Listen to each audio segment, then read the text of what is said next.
It is Wednesday, September 27th, and the Give and Go Show is back in your life. We are here for a big episode, not a planned episode on what we were going to talk about today. Earlier today, there was the announcement that Damian Lillard would be traded to the Milwaukee Bucks. So we're going to be talking about that. We're going to be talking about the fallout, both for his former team as well as the other team.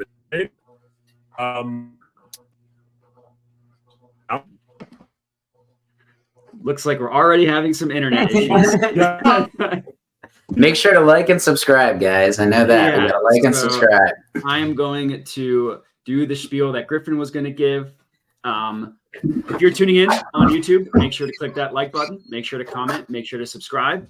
If you are listening to us on an audio platform, make sure to like and give us I don't even know if you can like a podcast. If you can, do that. If you can't, give us a 5-star review. That helps us out a ton. As for today, we will be discussing the Damian Lillard trade, which kind of just was very surprising. I didn't expect this new. I don't know when I expected it to drop. I didn't think it was going to happen until people came, like training camps started. So kind of a shocker that it came out today. So we're going to talk about that, basically talk about all three teams involved, talk about the Heat as well, because, I mean, they didn't make the trade. They were the rumored favorite pretty much the entire offseason. And then at the very end, we will tease out what we're doing next episode. Ferentinos, since you're here with me, did I miss anything?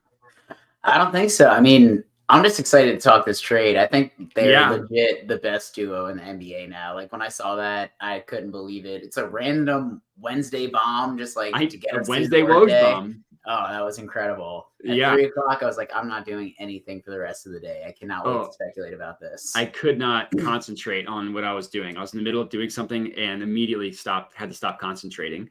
Because it was wild. Yeah, no, it was crazy. So the 3-team trade, it's between the Suns, Blazers, and Bucks. So the Suns get Nurkic. They got like a few players. They got some depth pieces as well, right? Yeah, the two main headliners, Griffin's back.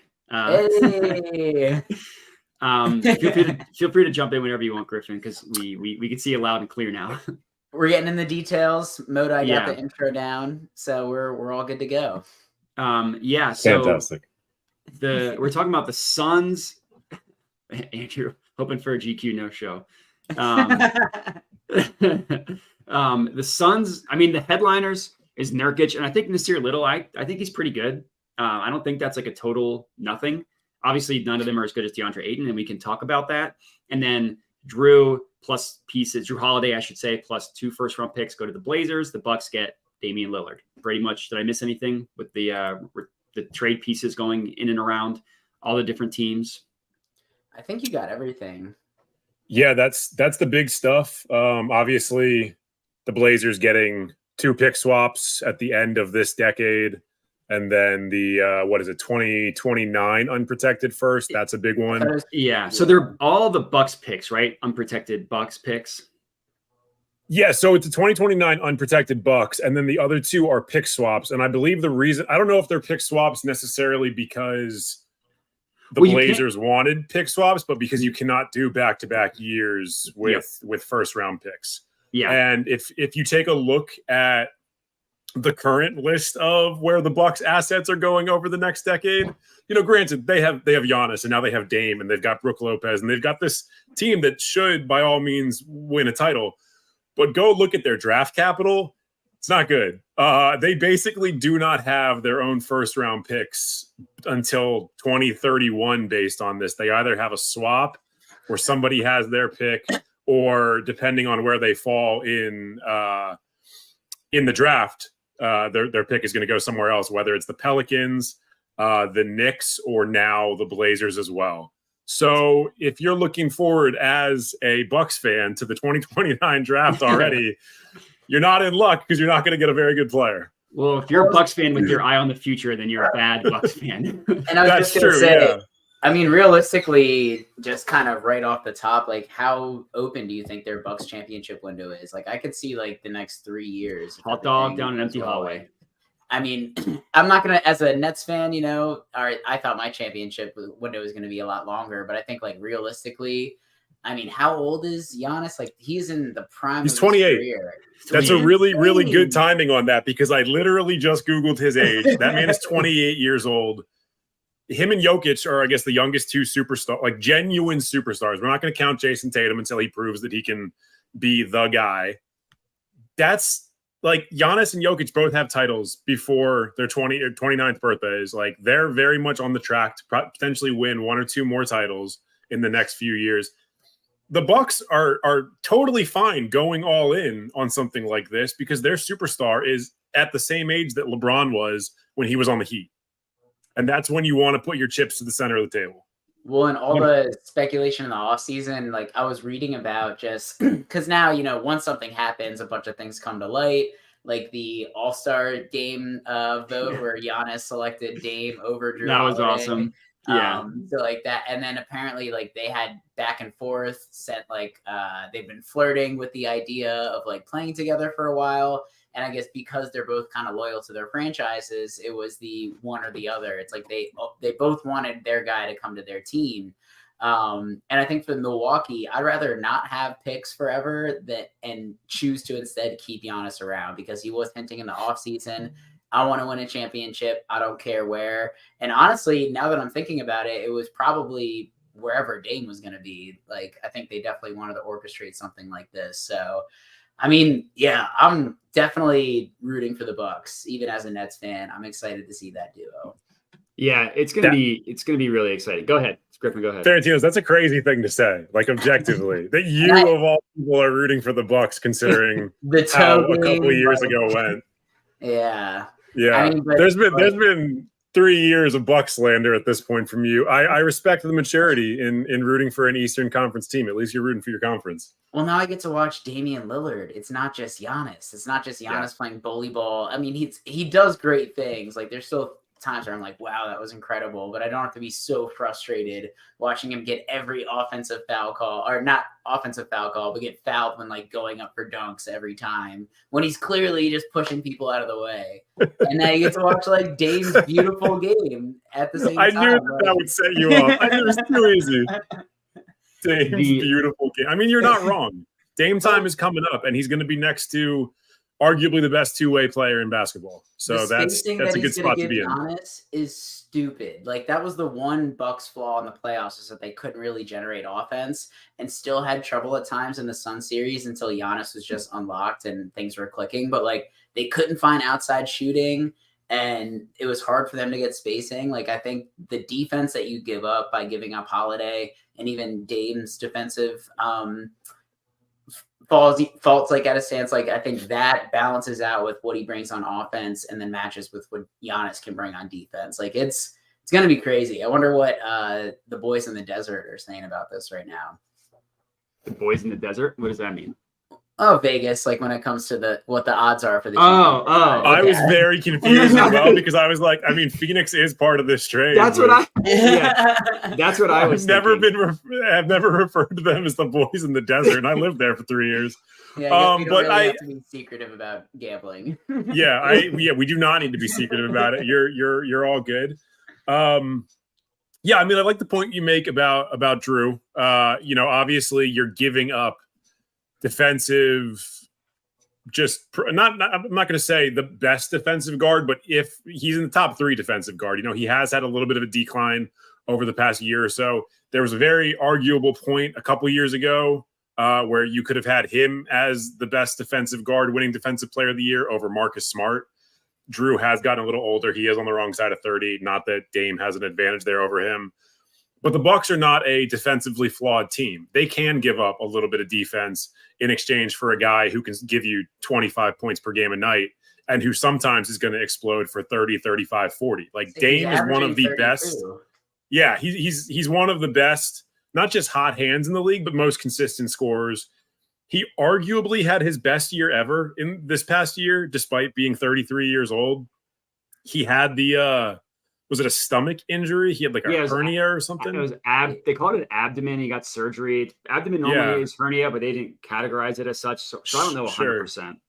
And when that happened, and we talked about it around this time last year, before last season, I said, we're about to see Dame's decline. I don't see him coming back from this well. He came back. Obviously the team wasn't great, but he looked great the entire time. If he is what he was last year, now paired with Giannis, I don't see any way you can't say this is the best team, or at least the best starting five in the NBA. Yeah, especially because the Nuggets lost some of their depth. Bruce Brown, and I guess it was just Bruce Brown or Jeff Green. They lost some of their depth. Jeff Green also is gone too. Did Jeff Green retire? No, I think he's on I want to say Rockets. I forgot where he was. I think you're right. I don't think he retired. Okay. But yeah, I mean, is it okay? Yeah, I mean, the Bucks have the defensive, and this is exactly what I said last week. Why I predicted Dame to the Bucks in the first place, because they have the defensive infrastructure to absorb someone like Dame. Like we've seen teams in the past, you can survive one defensive liability. Jokic is not a good defender. He's good enough, and he's a center, which is a way more important defensive position. The reason why their defense was good is because Jamal Murray is a good defender. I guess Michael Porter Jr. is not, but Bruce Brown is, and KCP is. Like they have enough people where the Bucks have Giannis, they have Brook Lopez, even Chris Middleton is a fine defender. I don't know. Is their fifth starter, I guess, going to be Jay Crowder? Is he still on the Bucks? I'm not sure. Is he even still on the roster? I thought he was going to be a free agent this year, but I could be wrong. Jay Crowder's entire saga last year was just so frustrating to watch. He is on the Bucks. As somebody who doesn't think he's that good, that he thought that he was going to be part of a superstar trade, and then he did get 5 second-round picks. So what do I know? Would it be Connaughton? Yeah, I think that could be Connaughton too. Thanks to the DM for that one. Yeah, Connaughton's a fine defender. They're going to be fine on defense, and the upgrade. It's the same reason why why it would have made a ton of sense for the Heat as well, because when you put in an offensive just flamethrower like Dame, pair him with Giannis. The pick and rolls they can do with Dame and Giannis, with Dame and Chris Middleton, because Chris Middleton can shoot. They're going to be lethal on offense. It's going to be interesting with the new coaching staff putting all these pieces together. I don't think that we in the NBA community know a lot about their new head coach, Adrian Griffin, I believe is his name, who I think came from the Raptors. Not that means a ton, but the Raptors seem to develop good coaches with Nurse and now Adrian Griffin. I don't want this to come off as I could be wrong about this. We could coach that. Is he AJ Griffin's father? Because AJ Griffin's father, I'm pretty sure, was a basketball player. I don't know if it's the same guy though. That I don't know. I've not heard that one way or another. I could have sworn we had talked about it in a previous episode. I'm almost positive. It's definitely. Father. I did get the name right. So yeah, it's a home run for the Bucks. Who cares? You correct. Okay, nice. Yeah, children, AJ Griffin. Yep. Okay, there we go. The picks you gave up when Dame's 38 and Giannis is 35. Who cares? You figure it out then. You win a bunch of championships, and you figure it out then. Assuming they actually can win at least one. Home run trade for the Bucks. Giving up one first round pick, Drew Holiday, and 2 pick swaps. And I guess Grayson Allen, but who cares? That's a home run. Let me say, giving up Grayson Allen, I think Grayson Allen's a good player, despite the fact that I dislike him on a personal level. But I do not think he is a player that really made sense with how they had built their roster, because, and you'll see this all over Twitter, the frustration that the Phoenix guys are going to feel with Grayson Allen on their team when it's Devin Booker, Bradley Beal, and Kevin Durant, and Grayson Allen is trying to take the last few shots in a game. That's going to drive them insane. It's not going to be a fun process for the Phoenix guys, because he consistently tries to do that because he still thinks he's the man. He thinks he's still at Duke. He's back at Duke. So it's kind of addition by subtraction a little bit, despite the fact that he is a talented player. He doesn't seem to understand his talents correctly.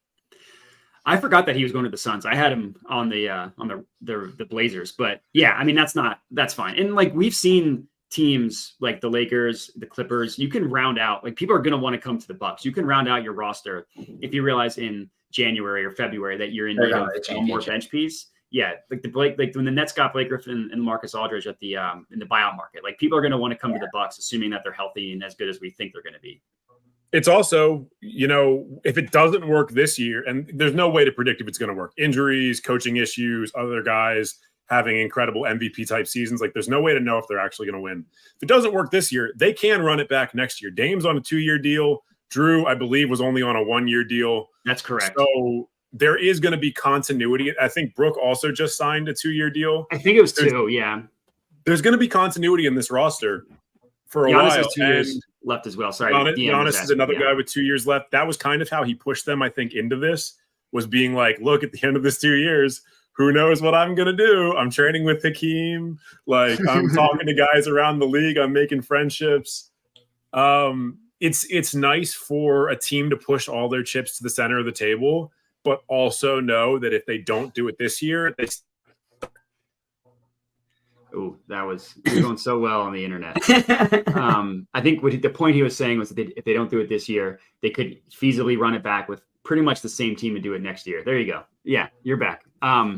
I just got to say before I forget, I love the fact that the Blazers took the Bucks offer and didn't give the Heat a chance to match. They basically just took their middle fingers to the Heat and said, you guys can go F off. I'm going to make this trade. You hinted at this for the entire year. Now how somehow, according to Jimmy Butler, the Bucks should be get in trouble for tampering. I love it. I will always be team Petty. Absolutely love that the Blazers did not give the Heat a chance to match it. Said, F you. You hinted at this the entire year. Everything that was leaked was that he was only going to go to the Heat. Now he's not going to play for anybody else. And his first public reaction was excited to be a member of the Bucks. So double middle fingers to the Miami Heat, who I don't dislike. I just think I just am always team Petty. Yeah. Team Petty all the way. Yeah. I didn't want to forget mentioning that. Not that I just feel like though, yeah, that is great. I did see the Jimmy Butler. That was like one of the top posts I saw, and like the reactions to it was him being like, "Hey, they got to check this out for tampering." You didn't hear it from me. But let me tell you, a prominent athlete are coming directly out of my mouth. It wasn't even like he leaked it to someone. It was like, some people are saying that. Yeah, but I'm gonna say it. Yeah. Oh, so good. And then Tyler Hero was like retweet. And like Tyler Hero, you would have been in the trade. What are you complaining about? Yeah. You get to stay in Miami. Like, what's the problem? Yeah. He probably slams Poon in Miami. He didn't want to go to Milwaukee or Portland. Slam Magazine, great magazine back in the day. Definitely was a reader myself. But no, I just think like when Griffin was talking about how it might not work, like different than other super teams, I feel like the chemistry is already there though. Like Dame wants to play with Giannis. Giannis wants to play with Dame.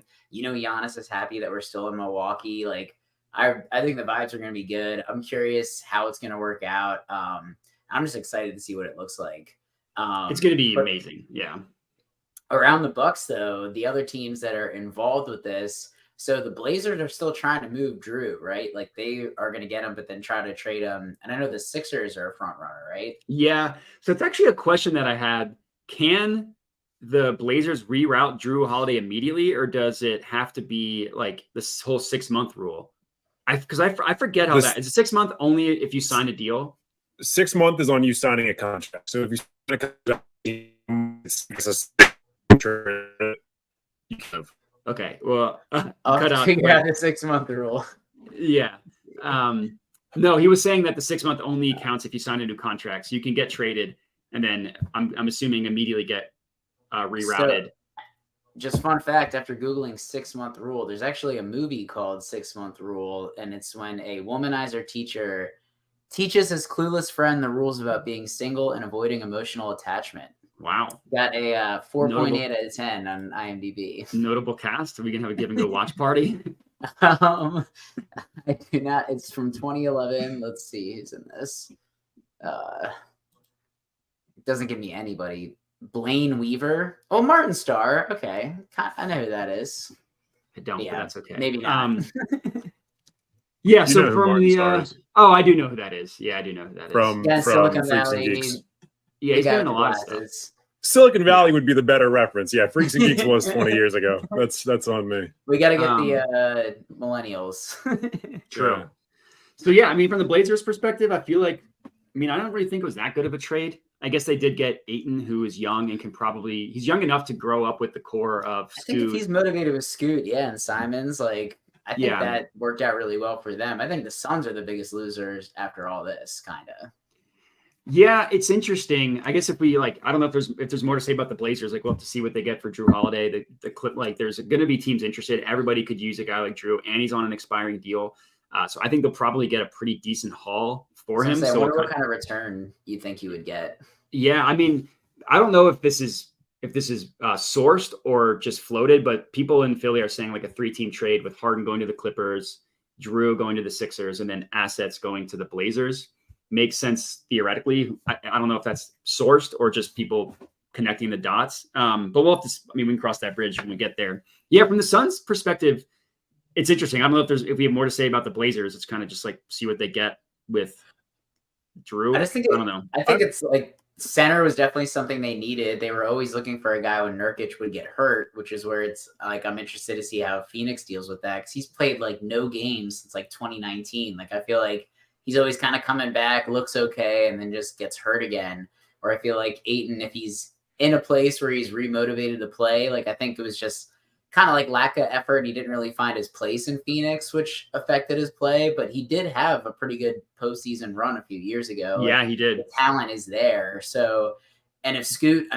So I think just if they have kind of an exciting team and are playing well, I could see him kind of having just showing and playing with effort. That could be really good down the line for the Blazers, which is why I think of them as another winner in this deal. Before I start talking, does my connection sound okay? Oh, yeah. Fantastic. We'll see if it goes through this entire little thing. I don't understand the hatred that DeAndre Ayton gets. I think he's a great piece. I think he's not only a great piece, but a good young asset. I think he makes a lot of sense on this Trailblazers team next to the very guard-heavy rotation they have. Not enough has been said about the reason that DeAndre Ayton has declined in his time in Phoenix. Everyone wants to call him soft. And sure, there is some element of him wanting to be a finesse big rather than a guy who's playing out of the post or is banging down low.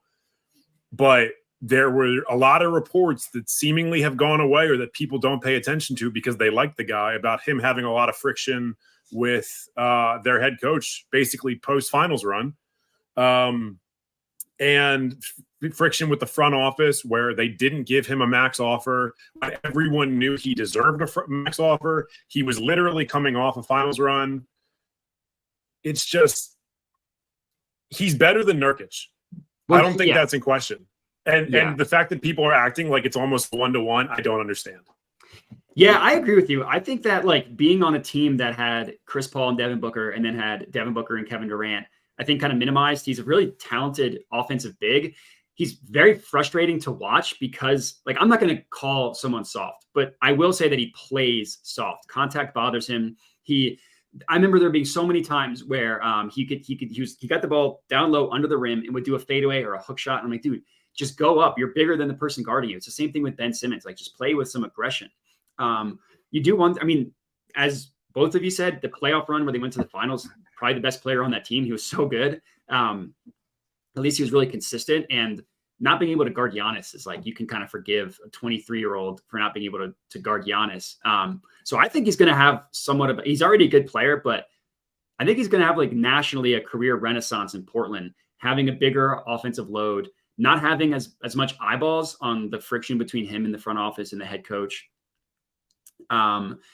Griffin, our new dungeon master, said advanced stats had him as the best player during the finals run. You're right. He doesn't get any credit for it. I guess I kind of minimized the return that the Blazers got. But yeah, they could be a good team in 3 years, and DeAndre Ayton perfectly fits that timeline because he's young. He's 25. I just looked him up. Yeah, I agree. I think the Suns are the losers here. I almost wore a Suns jersey just to, because whatever jersey of the team I wear is just cursed. So just wanted to put that there. But after watching the Bucks, I just thought in my head too, when are we going to get the Kevin Durant, my next chapter, with him wearing a Bucks shirt? I did see that. Did we post that on Twitter? I saw that posted somewhere. Yeah. Yeah. There's an iteration with every single one of those teams. There's also iterations with NFL teams, with Wendy's, basically anything you can imagine. There's an iteration. Yeah, I agree. Phoenix is the big loser. Phoenix is a loser in a way that, outside of getting rid of DeAndre Ayton, I don't know why they're part of this trade, because there had to have been a better option for them. They got some depth, I guess. That's the interesting part is like, was that the best you could do for DeAndre Ayton, like a young player who is locked up for, I don't know, 4 or 5 years? I mean, he definitely didn't fit on that team with Beal, Kevin Durant, and Devin Booker, but I guess they were just negotiating from not a place of strength. Like they didn't have the leverage, but yeah, I agree. It's not a good haul for DeAndre Ayton. Yeah, it's not good for leverage when you internally make one of your max contract players look bad for a year and a half. True. And do everything you can to not give him a max contract, indicating to the rest of the league maybe he's not that good. Yeah, I mean, they traded. I mean, maybe he doesn't deserve to be a max guy. That's a discussion for another time. But they traded a max guy to kind of maybe potentially get better on the margins. And this just looks like such a minimal return, particularly considering Nurkic is declining. He's hurt all the time. He's terrible defensively.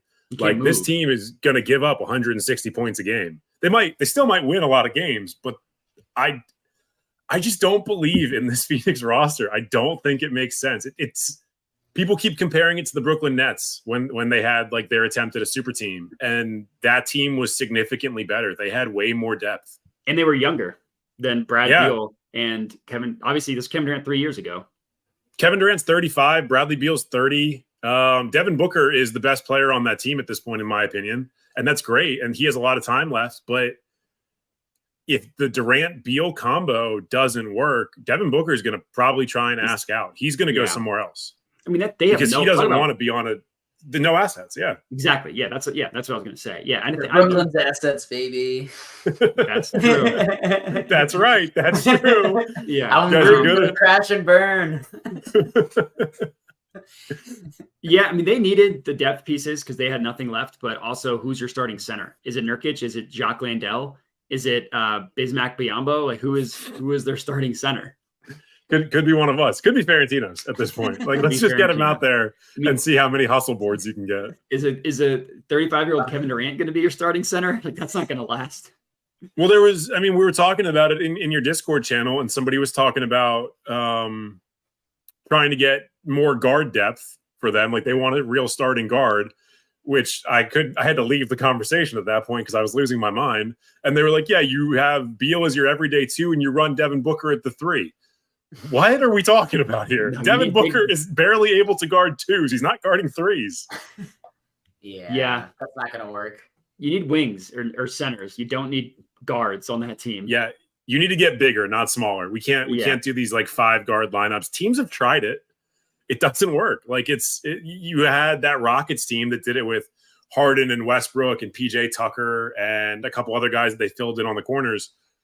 And their tallest player, I think, was 6'8". PJ granted, Tucker. Durant is taller than that, but PJ Tucker is a much better defender than Kevin Durant is. So if Kevin Durant's your only big, tall, strong, is he strong? Do we call him Kevin Durant strong in this context? I will say, like, when he was playing for the Nets, he actually did have a lot of blocks and was pretty good down low. Like, he can get bullied down low, but as far as like rim protecting, he was pretty good when he was playing like at the 5. He is a good block getting big man, if we want to call him a big man. He is not particularly good at defense within 16 feet. So it's like you have to funnel people to him, and then he'll get blocks, which he's really good at. He'll get steals. He's got fast hands. He understands defense fundamentally in a way a lot of scoring big men don't. But he's always going to get overpowered by the Embiids, the Jokic's, the Anthony Davis's, the Bam Adebayos. Like, Bam's not the biggest dude in the world, but he's going to make barbecue chicken of Kevin Durant. The Brook Lopez, yeah. Brook Lopez could get him. The Bucks have the Bucks, Blazers, and Nets all-time leading scorers on their team now. Brook Lopez. Oh, Damian Lillard. Damian Lillard is their all-time leading scorer? I think the Blazers, yeah. Oh, interesting. I didn't know that. I guess that makes sense. Yeah, and then Giannis, I guess, for the Bucks, right? I'm sure he's past Ray Allen, or if Ray Allen was, but I mean, you're probably right. I didn't see that stat. You're probably right. I didn't. I figured if it was anybody, it was Kareem, but he wouldn't have been there long enough. Yeah, Damian Lillard probably is, because all the guys that were on Clyde the Blazers for a long, like your Bill Waltons weren't there long enough. And like Drexler, that's what I was going to say. Yeah, and Drexler was at a point where guys weren't scoring 30 a game if they weren't Michael Jordan. Yeah. There's Yeah, just so that makes much sense. more. I mean, like, why, like, Luca is gonna just like, we think the triple double records were ridiculous, but like when this generation of superstars is gonna come out, like, it's gonna be insane. Like the stuff that Jokic and Luca are doing now, like especially Luca. Like I'm curious how the Mavs are gonna be too. But yeah, I mean, this huge trade, definitely why the NBA is one of the best, if not most entertaining sports. It's a soap opera. Yeah, like It is. no other sports league does trades like this that completely move and change the whole like dynamic of the league. It's awesome. And this, I mean, obviously Modi had it as a prediction a week ago. I got to give a ton of credit for that. And like people had talked to Robot Griffin. His computer would not let him give me credit for predicting Dame to the Bucks. Sorry, Griffin, we lost you. What he was going to say is how smart, intelligent, handsome, great prediction, all that good stuff about me predicting Dame to the Bucks. I honestly, it probably was. I didn't see that sourced anywhere. The only reason why I thought of it was because Zach Lowe did like a whole segment about Giannis's comments and how he not only said one time that if the Bucks aren't as committed as he is, he's going to think about leaving, but then he doubled down, which I think is the more important thing of it. Because how many players say something and then they try and walk it back? Like Embiid did it, and I mentioned this last week where he was like, I want to win a championship, whether that's in Philly or somewhere else. And then he tried to pretend that he was clarify their comments. Yeah, that happens all the time. And Giannis was like, he's like, I'm not clarifying. I'm doubling down on what I said. If they're not as committed, I'm bouncing. And then a week later, they traded for Damian Lillard. I do hope. I think it helps. Yeah. It helps if you're Giannis and you have multiple MVPs and a title behind you. Yeah, like if Embiid or anybody, I'm not going to pin the blame on Embiid because every superstar does this. If you do that and you don't have the hardware to really back it up, people are going to be like, okay, you're just going for better options. If you've already won the title, particularly in a small market, I'm kind of cool with you saying whatever the fuck you want because you're working against LA, New York, Miami for every inch you get. If things aren't working out in Milwaukee, things aren't working out in Portland, things aren't working out in Dallas, talk your shit. Like tell them to get better or you're going to leave. And I love that he stood by it. Nobody cared when LeBron left the second time out of Cleveland because he got them a championship and nobody expected him to resign. I saw a lot of people saying that they were glad for him that they were leaving the second time. Like Cleveland fans were like, yeah, appreciate you coming back. That was a cool thing to do. Go win another title so that we can call you the best ever. Well, I feel like when Kyrie left too, that kind of helped. Like it's like, all right, Kyrie's gone. Like, yeah, he should go and win somewhere else. Like, and for all the fun that 4 straight finals runs give you, I think a lot of people were also like exhausted from 4 straight finals runs and having to be invested in NBA basketball for 8 to 9 months every single year. What a shame. Honestly, 12 if you include the offseason. Yeah. My team had LeBron James and we went to the finals every year. Yeah, right. I have so many gray hairs. I mean, look, I wish our teams could have those problems. But, you know, people want to clock in and clock out of things. Yeah. I want to clock out so hard from the Sixers, so I get it. You should. For your own mental health, for your emotional health, for our mental health. Maybe it'll fix my internet connection if you clock out on the Sixers. You Maybe can blame whatever you want on the Sixers. That's fine. We talk about the Heat aspect of it. Do we have any parting thoughts on the trade that you guys didn't get off? No, I already got off. I'm good. Yep. Pat Riley taking another L. It's just like all the people that have been linked to Miami. It's pretty interesting that they didn't get anybody. It's like they really are the Knicks South. I mean, yeah. Post Jimmy Butler, have they gotten anybody? I guess Kyle Lowry was the biggest name that they've signed. Well, because Mitchell, I know they tried to get Mitchell. Like Beal, weren't they in on Brad Beal? Yeah, that was another. They've been in on Brad Beal since the year after Brad Beal got drafted. Yeah. The fact that they didn't get Beal may have been, outside of like LeBron James, the most talked about guy to go to Miami over the past decade with nothing to come for it. And it constant on Heat Twitter talking about Bradley Beal is going to be on the Heat. And for them to get nothing and for him to go to the desert in the complete opposite direction, that shit's funny. Fuck the Heat, dude. Yeah. I mean, I like Jimmy Butler. I generally like the Heat. but I'm physically incapable of having less sympathy for the Miami Heat for lowballing the entire summer, the Blazers, thinking that, oh, it's just a given that he's going to come here because he wants to. And then having the Blazers just say, screw that. Like, we're going to trade him to the Bucks and get a pretty decent offer and get Ayton. Like, would you rather have DeAndre Ayton or Tyler Hero? If Griffin loves Tyler Hero, I think we would all agree that we'd rather have DeAndre Ayton. Yeah. Yeah, I mean, I think it's harder to find a big man of his quality than it is to find a guard of Tyler Hero's quality. Like a slasher. Yeah, and I don't think Tyler Hero needs to be a 6-man. I think he could be your starting, I guess, point guard because he's too small to be a real genuine shooting guard. And he's going to be good. And I think he's probably going to have a very good year. And if he ever goes somewhere else, he'll probably average 25. But DeAndre Ayton doesn't grow on trees. You don't have a lot of 6'10", 6'11" guys who can give you 20 and 10 on really good efficiency. There's a lot of guards that can give you, 21 and 8. Yeah. Just for like the replacement, it's much easier to find a Tyler Hero type than it is a DeAndre Ayton type. For sure. Yeah.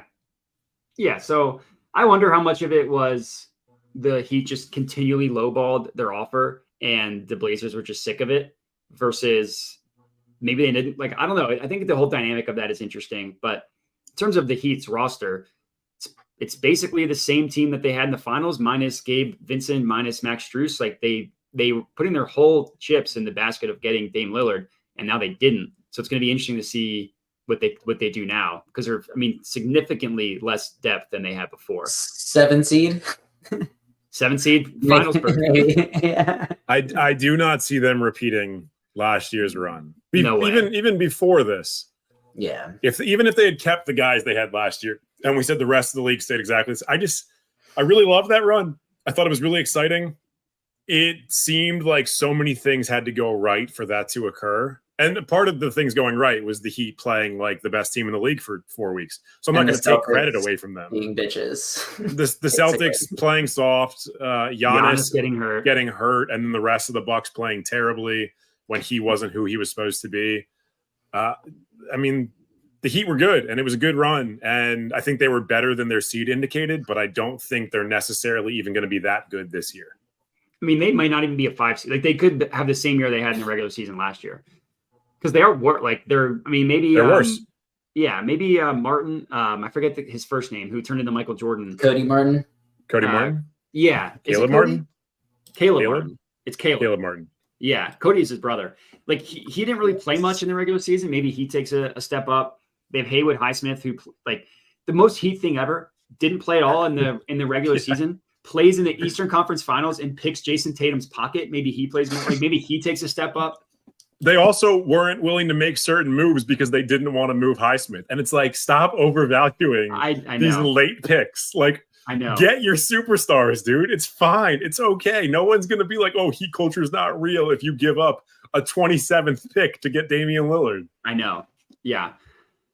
So, I think we've learned to never count out the Heat. I also think you kind of understand that their roster is not even as good as probably a finals team, and then they got worse. Yeah. Like not even questionably. Did they even sign anybody of note? I'm trying to think. I don't think they signed anybody. I don't think so. And like Lowry's a year older. They lost both Strus and Vincent, who were massive for them in the playoffs. Well, Thomas Bryant signed as a free agent. I didn't know that. That does not make me change my mind at all. Yeah, Lowry's. He's not. He's 90. Yeah, he's 90 years old. But yeah, man's got some cake. A lot of Philly in the behind. Yeah, Dungeon Master said Lowry's basically dead at now. I'm guessing he means right now, but we kind of got it. Are we feeling some more squares? Do we have any more thoughts? No, like I said, fuck the Heat earlier. I don't really have any beef with the Heat outside of the fact that they're in the same conference as the Wizards. Oh, yeah. They're a fun team to watch. They build well. I like their front office. I love their coach. I don't think you can say a bad word about Spo. They make chicken salad out of chicken shit basically every year with rosters that should not be as good on paper as they end up being in the playoffs. But this is kind of what they deserve for always playing these games. Like, if you want to be in the free agency sweepstakes every single year, if you want to be in the trade deadline sweepstakes every year, you got to make a move at some point, and they just haven't. And they didn't. I mean, they lowballed the Blazers the entire summer because they just thought that nobody was going to give them a legitimate offer because Dame floated every possible chance that he was only going to play for the Heat. So yeah, I'm with you. I like Jimmy Butler. I like Bam. I like Spo. Generally, I was rooting for the Heat when LeBron was there. I have no issues with the Heat, but I also think exactly what you said. They got what they deserve. I don't think we have time for an immaculate grid based on how long it took us when we did it a week or two ago. So I think for the most part, we can probably get out of here. We do want to talk about what we have coming up next week. Yes. And if we want to talk about what we've got for the next few weeks before the season starts, we can do that as well. Yeah, let's set the stage. Modai, I'm going to have you do this portion of it because I am afraid that my connection is going to drop again, and that will completely invalidate this entire section. Sure. Well, I can speak to what we're doing next week. I need to get our Google Doc up to give the specifics of what we're doing later. But for next week, it was going to be tonight, and then the Damian Lillard trade happened. But it's actually, I think it's very fun. We're going to do basically an expansion draft.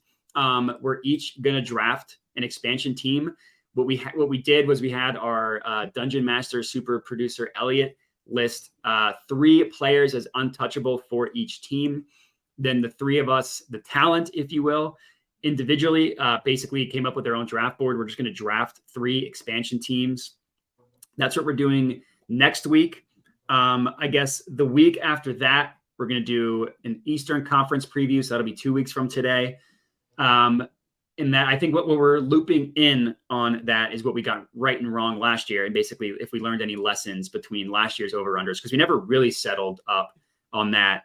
And then the week after that, we'll do the Western Conference. The week after that, I think, is week 1, which is crazy. Yep. Week 1 of the NBA season. So I think we have 2 opening night games, Nuggets, Lakers, Suns, Warriors.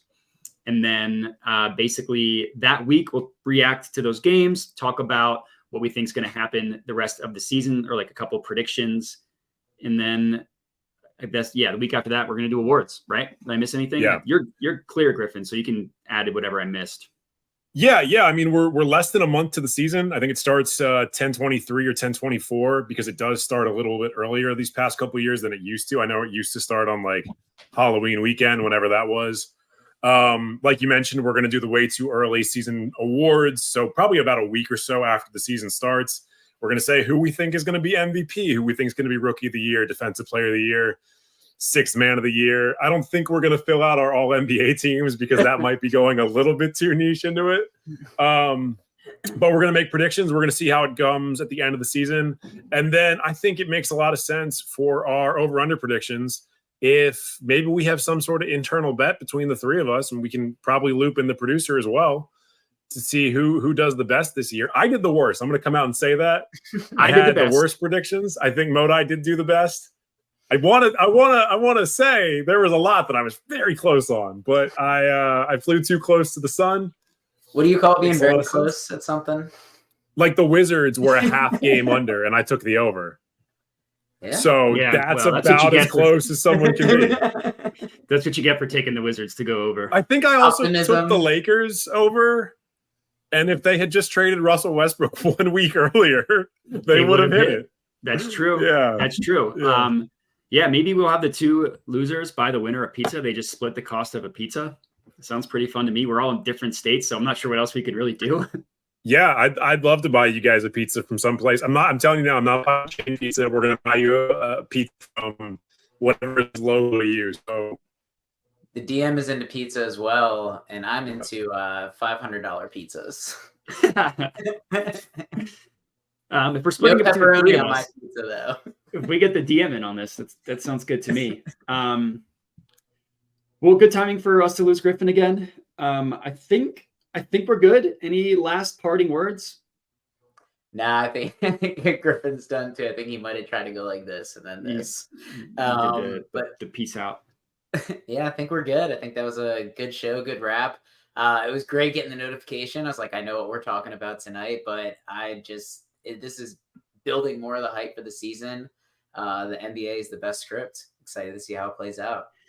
I guess I'll end it real quick with some actual NBA talk. In terms of chips to fall, what's left is it really just Harden and Drew Holiday? Is there any like pending? Like I know like there had to be something had to happen first, and then the dominoes are going to fall after that. So now it's just Harden and then Drew Holiday. Is there anything left? Buddy Hield is another one, I think. Buddy Hield's a good. I guess we never talked about Buddy Hield. Yeah, that's a good point. I don't think he's going to get moved, or maybe not until the trade deadline would be my guess. Pacers a team is gonna want him at some point, even though he's not as good as he thinks he is. Yeah. Yeah. So I guess it's Buddy Hield as well. That probably won't happen until later. So yeah, cool. All right. Well, everybody, appreciate you tuning in. I'm going to try to do my best Griffin impression again. Make sure to hit us up on all the socials as you see on the screen here. If you're an audio listener, on Twitter at The Give Go Show, on Instagram at Give Go Show, on TikTok at The Give and Go Show. I think you'll find us if you just search it. And remember to like, subscribe, comment, 5-star reviews, all that good stuff helps us out a ton. And we'll catch you next time. Adios.